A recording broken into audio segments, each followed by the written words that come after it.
Kauli ya Waziri Mkuu Kassim Majaliwa inaendelea kuchukua sura mpya katika mitandao ya kijamii.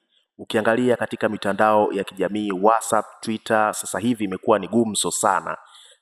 Waziri alikuwa akizungumza kwamba unaweza kumaliza degree na ukaenda kusoma VETA. Sasa hii kauli kuna namna ambavyo watu wameichukulia kivingine. Kwa nini elimu zetu mpaka degree zisiwekewe nguvu kujitosheleza ili huyu mtu asiende VETA? Sasa msikilize hapa Waziri Mkuu Kassim Majaliwa akifafanua hii kauli. Maeneo haya tumetoa wigo mpana watu wafanye shughuli zao ili kila mmoja aweze kuwa na uchumi wake. Lakini sasa hivi tunaendelea kujenga VETA na wilaya, mkoa huu kila wilaya ina VETA. Lengo, wako vijana wanahitaji kuwa mafundi, waanzishe makampuni yao, waendelee kutumikia na kuhudumia wengine, waweze kulipwa na huduma hiyo.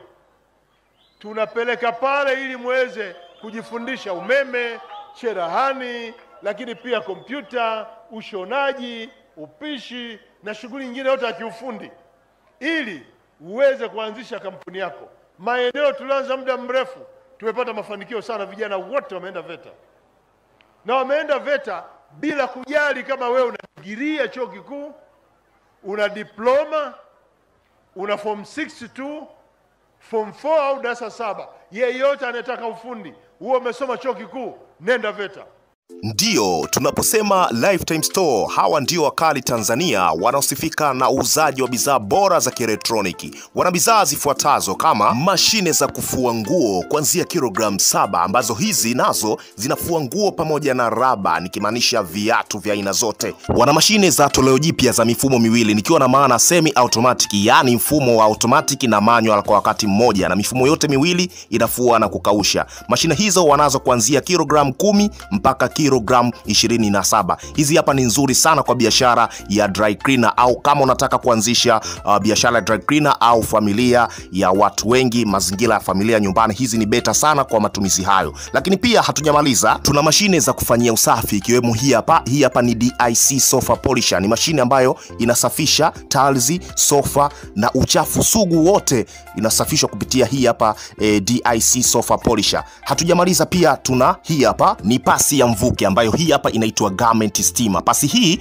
unatia maji alafu ule mvuke sasa ndio unanyosha nguo zako pasi vizuri. Advantage ya hizi pasi ni kwamba pindi tu unapokuwa unatumia hautaweza kuunguza nguo zako kabisa, lakini pia kubwa kuliko ni kwamba inatumia umeme kidogo sana. Hizi hapa ni Garment Steamer.